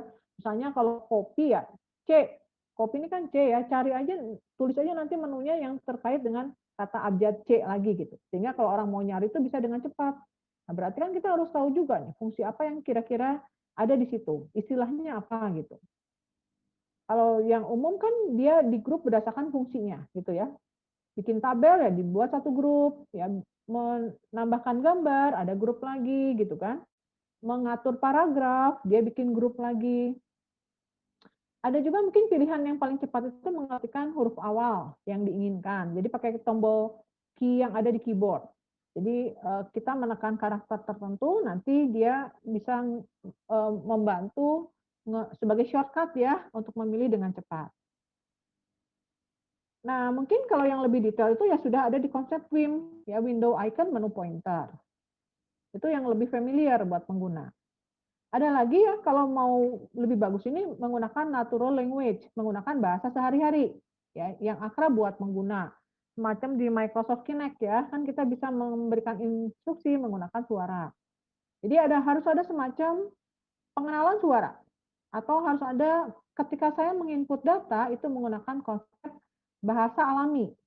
Ya, bahasa alami ini bahasa sehari-hari. Kalau kita di aplikasi, kita kan menggunakan istilah yang standar kan, copy, print gitu ya, delete, itu kan istilah yang standar. Table, insert table, itu merge, itu istilah yang standar. Kalau yang natural language ya bahasa kita sehari-hari. Ya, contohnya misalnya di produk seperti sistem pakar. Sistem pakar itu yang banyaknya itu semacam konsultasi ketika kamu berinteraksi dengan seorang dokter.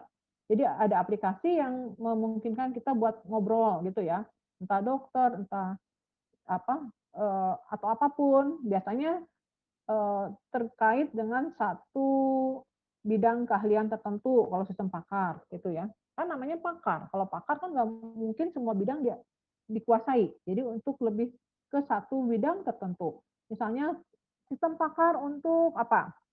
Untuk pengenalan penyakit jantung. Nah, misalnya ya. Jadi kalau di yang bagus sih biasanya kalau di rumah sakit yang besar ya, sebelum kita berinteraksi dengan dokter, nanti ada aplikasi sistem pakar yang bisa kita ajak untuk berkonsultasi. Nah, cara konsultasi yang bagus itu harusnya menggunakan natural language. Jadi seakan-akan saya lagi ngobrol sama dokter, gitu. Kayak aplikasi chat gitulah. Jadi bukan bukan sistemnya yang nanya, apakah misalnya badan kamu panas, apakah kamu sulit tidur, yang dijawab sama user cuma ya tidak, ya tidak. Nah, nggak kayak begitu. Tapi saya bisa bisa nulis menggunakan bahasa kita sehari-hari. Nah, itu namanya natural language. Cuman kalau seperti itu kan biasanya sistemnya ada masalah ya. Misalnya itu sulit ya agak apa? Masalahnya sangat kompleks. Anda ngerti dong satu kamus ini isi katanya ada berapa juta kata sih? Nah, itu kan. Contoh yang paling umum tuh misalnya bisa jadi ambigu. Ambigu itu makna ganda ya. Atau samar. Ini maksudnya apa sih gitu ya? atau memang sulit untuk dipahami ya, karena kan kalau kalimat itu ada kaitannya dengan grammar ya. Jadi kalau misalnya kita nulis pakai struktur kata yang benar, mungkin bisa aja sistemnya akan mengenali ya, pakai grammar yang benar. Pakai grammar yang benar pun itu susah ya, karena kalau kalimat ini kan ada kalimat tunggal, kalimat majemuk, gitu ya contohnya. Ada kalimat majemuk bertingkat, ya itu kan ribet banget. Misalnya saya ngomong, eh, kalau saya nyebut Ibu Kartini sama Jalan Kartini, itu kan sudah beda. Kalau kita manusia tahu ya, Ibu Kartini, oh ya itulah misalnya tokoh wanita. Kalau Jalan Kartini itu nama jalan. Nah, tapi apakah sistemnya tahu? Itu kan jadi samar jadinya, ya. Nah, itu berarti sulit ya untuk membuat sistem yang baik gitu ya. Tetapi kalau terbatas ke interface mungkin bisa dibatasi ya dengan mengenali istilah-istilah tertentu. Jadi sistemnya tinggal diajarin, misalnya close gitu ya. Kalau mau instruksi menu menggunakan suara, itu bisa diajarin close, exit, print gitu kan, copy. Nah, itu mungkin bisa diajarin. Ya, tetap untuk misalnya untuk game biasanya, untuk game bisa pakai suara. Tapi itu pun hanya fungsi-fungsi yang terbatas. Atau kalau semacam aplikasi pengenalan suara di handphone itu sukses. Kenapa? Karena kan dia hanya mengenal satu satu jenis suara yang biasanya suaranya hanya penggunanya saja. Kan jarang ya handphone dipakai oleh banyak orang. Ya, paling dipakai oleh pemiliknya. Nah, itu biasanya bisa mengurangi ambigu, samar gitu ya. Lalu misalnya paling bagus kita harus mengambil hanya satu subset aja. Jadi jangan semua kata itu akan dikenali. Contoh ya, kakak kelasnya ada yang membuat aplikasi pengenalan pembicara gitu, ya speaker recognition. Speaker recognition itu jadi ini siapa yang lagi ngomong. Nah, kalau speaker recognition itu lebih ke dia diarahkan gitu loh. Jadi jangan semua kata itu diomongin. Kalau semua kata diomongin kan susah ya. Saya ngomongin kata A, nanti yang lain ngomongin kata B, yang lain lagi vocabnya udah beda lagi. Kalau begitu kan sistemnya sulit untuk belajar. Dia akan bingung sendiri. Jadi nanti diarahkan ke kata-kata tertentu. Panjangnya pun nanti diatur. Kalau terlalu pendek, bisa nggak ngambil fitur suara seseorang gitu. Kalau katanya terlalu panjang, juga nanti sistemnya mungkin errornya bisa meningkat. Nah, itu sudah ke hal yang lain ya. Jadi harus tahu nih gimana cara ngajarin sistemnya dengan baik gitu. Yang paling bagus ya aplikasi menggunakan bahasa alami, ya familiar buat pengguna gitu ya. Lalu tadi masalahnya struktur kalimatnya itu susah, harus jelas. Bisa dapat sama bisa ular udah beda. Apel sama apel beda gitu ya contoh. Kalau berbentuk tulisan kan apel sama apel sama ya. Bisa dapat sama bisa ular sama kalau nulis. Tapi kalau kita ngomong mungkin sudah beda ya. Frekuensinya udah beda, ya tekanan-tekanan suaranya udah beda. Itu mungkin bisa dibedakan. Atau bisa dibedakan juga dengan ini, dengan kata yang mengikutinya gitu loh. Ya kalau nggak mungkin dong. Apel itu kan buah-buahan, berarti kan kata yang mengikutinya pasti beda dengan apel, itu misalnya ya. Itu bisa dilihat dari pola-polanya. Nah, kalau kayak gitu tuh nanti masuk ke teori NLP. Ada nanti namanya teorinya NER. NER itu kita biar bisa tahu nih kata apa yang dimaksud dilihat dari tadi struktur kata yang mengikutinya tadi gitu. Kalau NER bahasa Inggris itu sudah banyak. Kalau Anda pernah belajar Python, library-nya lengkap ya. Tapi kalau pakai bahasa Indonesia itu mungkin masih terbatas. Nah, ada lagi yang query interface. Query interface. Kalau query interface itu kan nanti aplikasinya ada yang sifatnya itu semacam tanya jawab. Ya. Kita bisa melakukan tanya jawab ke dalam sebuah interface. Atau ada juga ya semacam bahasa query, bahasa query. Kalau bahasa query itu kan beda ya. Bahasa query ini semacam Anda menggunakan DBMS. Jadi kamu nulis sintaks query di database, itu namanya bahasa query. Kalau query interface, kalau yang pertama, question answer, kita hanya tanya jawab. Nanti biasanya ada yang memimpin, gitu ya, nanya apa, nanti ada serangkaian jawaban. Ini biasanya kalau yang query interface ini bagus ya kalau untuk user yang pemula. Ya, yang misalnya dia awam terhadap perangkat komputer gitu ya, itu bisa. Nah, kalau bahasa query ini kaitannya seperti SQL. Anda kan harus tahu bahasanya tadi ya, sintaksnya harus tahu. Ini terkait dengan pengambilan informasi dari database. Ya, ini mungkin ada ilmu tersendiri. Kalau kita hanya berinteraksi dengan satu tabel ya mungkin mudah gitu ya. Tetapi kalau Anda nanti misalnya sudah bekerja dengan banyak tabel, banyak join-join seperti itu ya, itu nanti harus butuh pemahaman yang tersendiri gitu. Jadi ini sebuah interface ya, query. Jadi ada command line, ada yang menu, ada yang query, ada yang from field. Nah, from ini yang berbentuk form. Ini betul-betul bentuknya metafor, karena fisiknya pun seperti ini, gitu ya. Ini untuk data entry, untuk ngambil data, gitu. Nanti visualisasi itu seperti kita ngisi form di atas kertas. Template-nya kurang lebih sama kan. Nanti datanya akan disimpan ke satu tempat, entah kemana ya, ke database atau ke media yang lain. Ini desain yang baik ini penting ya, karena untuk memudahkan kita untuk memahami. Kalau semacam di web ini malah ada yang field set, kita bisa buat grup-grup gitu ya. Kan nggak mungkin nih kalau user harus ngisi data. Isi data itu misalnya ada 10 poin isian. Apa mungkin 10 poin ini kamu simpan dalam satu form, user harus ngisi dari field ke 1 sampai ke field ke 50. Nah, itu kan sangat beresiko ya terkait dengan kesalahan. Nah, kalau seperti itu gimana ya? Datanya kamu grup, ya berdasarkan logika, misalnya data pribadi dulu, gitu, atau mulai dari nama, tanggal lahir, itu dibuat satu grup gitu ya. Nanti data orang tua, misalnya dibuat satu grup lagi.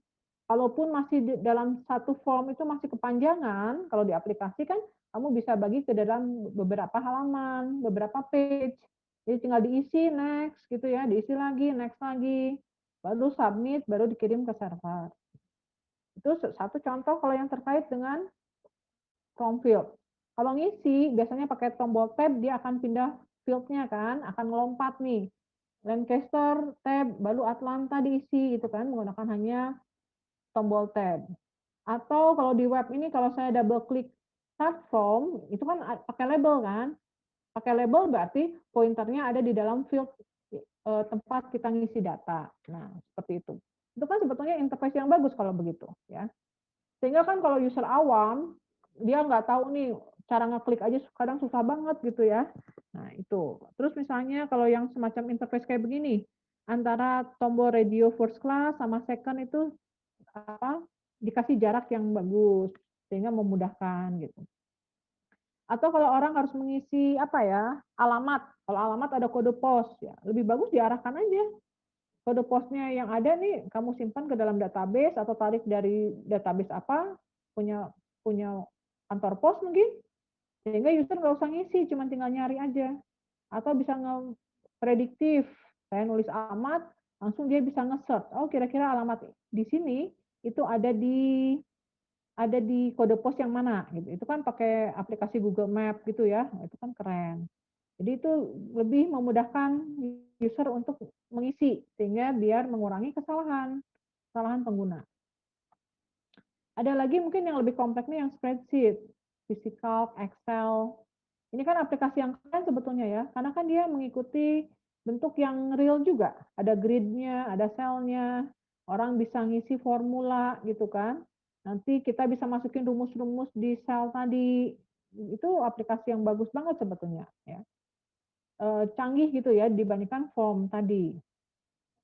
Di sini mungkin ya kompleksitasnya lebih ya kalau Anda pakai spreadsheet.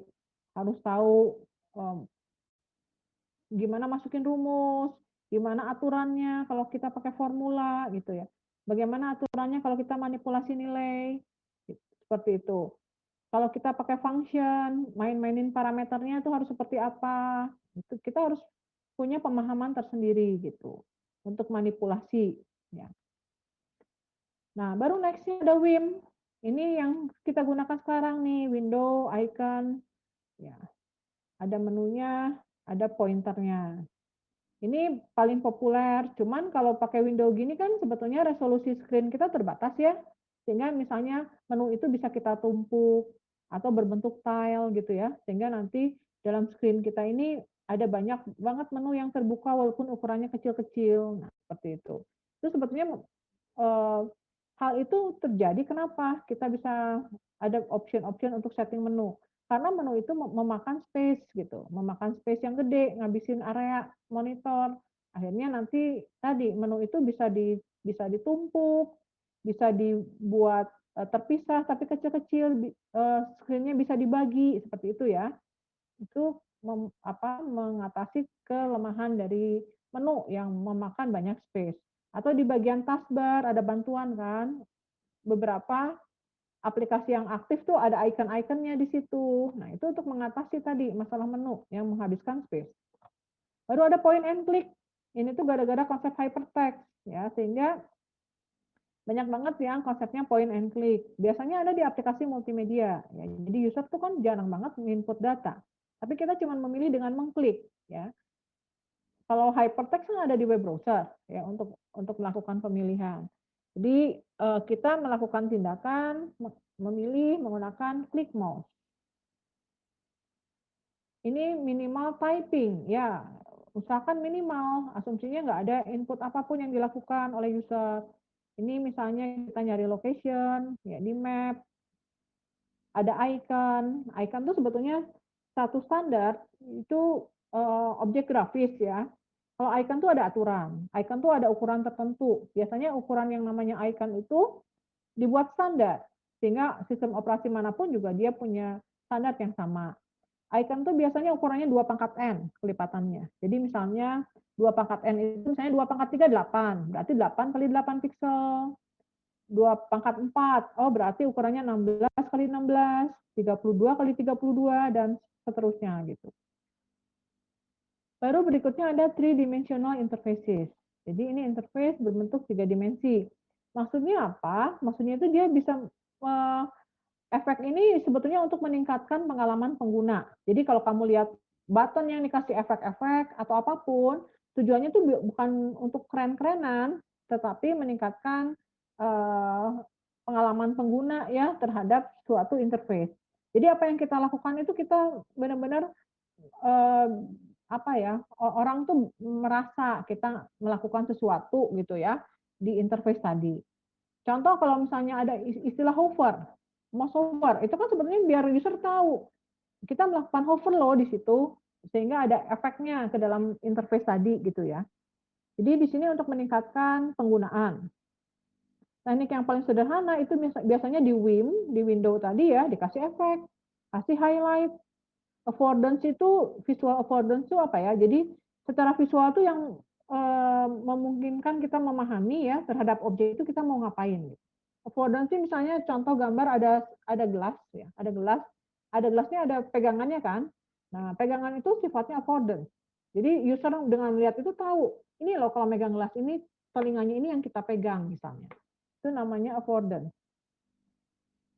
Ya, misalnya kalau di window ada scroll bar gitu ya, ada button-button, ada efek-efek cahaya, itu seakan-akan untuk tadi meningkatkan pengalaman. Jadi kita seakan-akan tahu nih, oh kita sudah melakukan sesuatu di objek tadi. Bisa juga bentuknya dalam 3D, workspace. Kalau 3D ya real, real di dunia nyata, ataupun bisa juga 3D di dalam sebuah interface komputer. Kalau di sini kan tujuannya buat apa? Ini ada beragam efek gitu ya. Ada algoritma lagi untuk ngasih sesuatu sehingga efeknya menjadi lebih real. Ngasih skin dan lain-lain gitu. Nah, mungkin kalau 3D itu tujuannya di sini biar areanya itu menjadi lebih luas, ya, kesannya menjadi lebih luas. Sedangkan option yang ada di dalam interface-nya itu kompleks, ya, sehingga untuk meningkatkan pemahaman, ya, dia membuat semacam interface yang 3 dimensi. Nah, ini contoh elemen-elemen yang ada di WIM, ya. Elemen-elemen yang ada di WIM itu di Windows, ya. Windows tadi misalnya ada area window-nya tadi kan. Kontennya bisa teks, bisa grafik. Window ini bisa kita move, bisa resize gitu ya. Bisa kita buat overlap. Itu kan berarti area dari screen tadi. Ya. Bisa dibuat tumpang tindih atau enggak gitu ya. Bisa diletakkan di move dimanapun. Lalu ada scroll bar untuk melihat isi dari sebuah jendela dari atas ke bawah. Itu ada scroll, ada title, menggambarkan apa nama nama window-nya itu title bar. Itu ya, itu sebenarnya untuk meningkatkan pemahaman kita ya, interface mana sih yang sedang aktif, ada title dan lain-lain. Nih, tadi icon ini gambar kecil, biasanya tematik ya, ada konsepnya. Mau picture, di sini dia mewakili objek, kan tematik tadi. Kalau icon tuh ada versi Windows, ada versi Macintosh mungkin ya. Kalau Windows itu nanti ikonnya di grup lagi, grup kategori pointer gitu ya. Nanti ada icon lagi yang versi yang lain. Itu sesuai dengan temanya gitu biasanya. Yang tadi saya bilang tuh ukurannya sudah pasti 2 pangkat N biasanya. Lalu contoh misalnya ada icon untuk nge-close. Kalau di Windows ya, ada icon untuk nge-close misalnya. Ya, dan macam-macam lagi yang lain. Ini sebetulnya gambar ini untuk mewakili ini ya, untuk memudahkan atau sehingga orang tuh nggak usah mengingat sesuatu. Ya. Apa yang harus dilakukan terhadap Windows itu semua sudah ada di situ. Ya, untuk memudahkan orang berinteraksi. Hmm. Ikonnya kan bentuknya spesifik ya. Nanti ada versi lagi icon yang ada di Windows Explorer misalnya. Dia ada kumpulan icon lagi yang gambarnya folder-folder. Folder pun sebenarnya kalau lihat di sistem operasinya itu resolusinya macam-macam. Ada yang folder kuningnya ada yang kecil banget, ada yang resolusinya lebih besar. Gambar keranjang sampahnya juga ada beberapa versi. Jarang banget icon di Windows itu dia punya cuma satu versi, enggak. Jadi ketika kita ngezoom, dia panggil icon yang lain yang lebih besar sehingga gambarnya tidak pecah gitu. Sound pun begitu loh, saya perhatikan di Windows ya. Sound sekedar ngeklik dia pakai resolusi yang jelek. Tapi ketika startup Windows dia pakai resolusi yang bagus gitu. Jadi dia punya banyak sampel ya untuk interface-nya tadi. Baru nanti ada semacam pointer. Nah, pointer tuh saya perhatikan macam-macam resolusinya loh kalau di Windows ya. Ini untuk menunjuk memilih ya, kita pakai pointer. Kalau kita menggunakan trackpad, mouse, joystick, trackball, itu nanti visualnya dalam bentuk icon, pointer. Selalu dipakai di Vim ya, konsep Vim ini pasti dia menggunakan pointer. Nah, kursornya itu sudah ada default di operating system, tapi dia menyediakan ukuran yang macam-macam. Biasanya kaitannya dengan aplikasi yang ada hotspotnya gitu. Kita cuma ngeklik gitu ya, itu menggunakan konsep pointer. Oke. Nah, ada menu tadi ya, menu ini biasanya base-nya teks. Nanti menu itu macam-macam ya. Ada pop up, ada pull down. Coba nanti saya tanya deh buat tugas kelompok. Pop up-nya seperti apa, pull down, lalu contoh ya, drop down misalnya. Apa beda gitu. Macam-macam menu ya, pull down, drop down, fall down. Coba nanti ada cek. Lalu menu yang kontekstual, ada pop-up menu, biasanya untuk memilih sebuah objek, ada pie, berbentuk circle, drop down itu biasanya kalau kita ngeklik mouse, kalau fall down itu ada di kita hover di atas bar, itu nanti ada menu yang fall down. Pull down itu biasanya kalau kita klik ditahan, nanti ada menu yang turun ke bawah gitu. Oke, sampai sini ada pertanyaan? Ada lagi cascading menu. Ini contoh macam-macam interface ya. Ini cascading ini menu yang berhierarki. Gitu. Jadi ada kalau menunya kompleks dia berhierarki. Zaman sekarang jarang ya, tetapi masih ada juga yang cascading menu. Lalu jika ada menu yang berhierarki, jika kita memilih menu, otomatis dia akan menampilkan menu yang baru biasanya. Ada lagi yang sifatnya pakai akselerator keyboard untuk memudahkan kita berinteraksi. Jadi di sini menggunakan tombol kontrol biasanya. Kontrol plus apa akinya gitu. Untuk mempercepat. Karena menu ini konsepnya biasanya asumsinya dia tampilan menu yang banyak memuat konten teks. Walaupun kalau kamu sekarang pakai swing, ya itu kan sudah visual gitu ya. Bentuknya sudah visual, sudah grafis.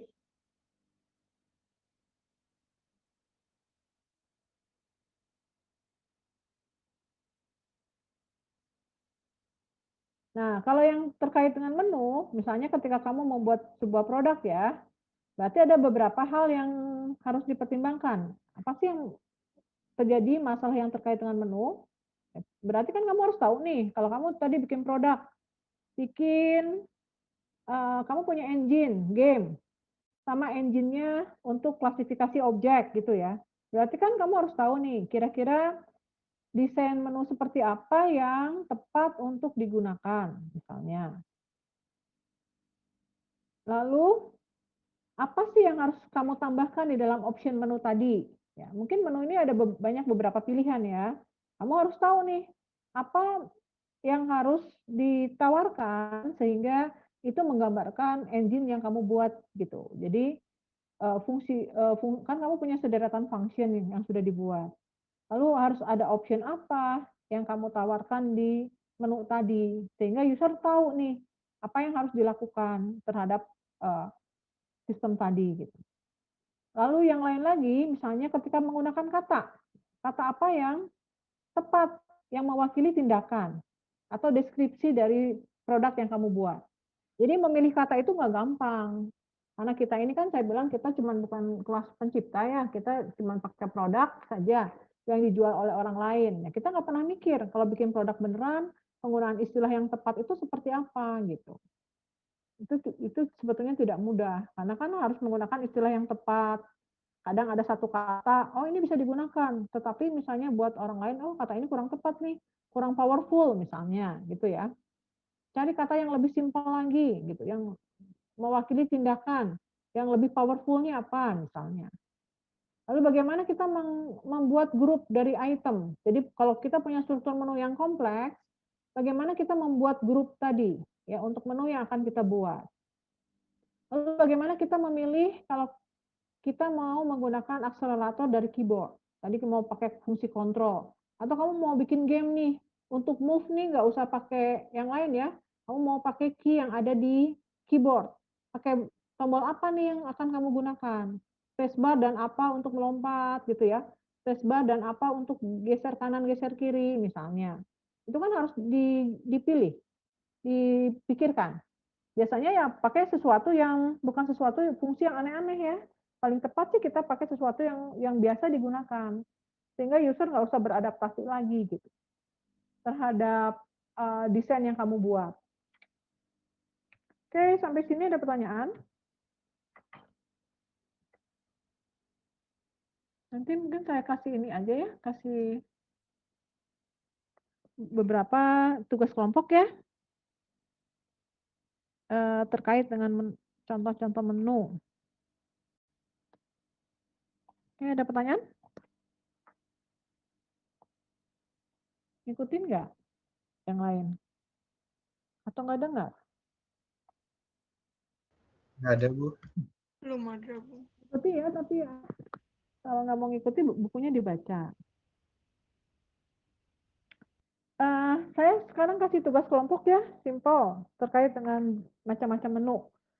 Tugas kelompoknya sama dengan tugas kelompok yang kamu pilih kemarin. Udah ya, kemarin kan masing-masing udah punya kelompok ya? Iya, Bu. Ya, saya cuman minta Anda mengenali contoh-contoh dari menu yang ada di komputer. Jadi misalnya saya nyebutin satu istilah kayak tadi pull down. Boleh kamu cari pull down itu seperti apa sih? Kamu bisa kasih contoh di Word atau apapun. Nanti kamu kasih screenshot-nya.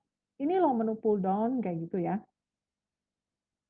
Identifikasi dari. Oke, nggak ada pertanyaan. Kalau nggak ya udah. Saya leave ya karena waktunya udah habis. Ini mau dipakai lagi Zoom-nya buat yang lain. Oke, selamat siang ya. Sampai minggu depan. Terima kasih, Bu. Bu, makasih Bu.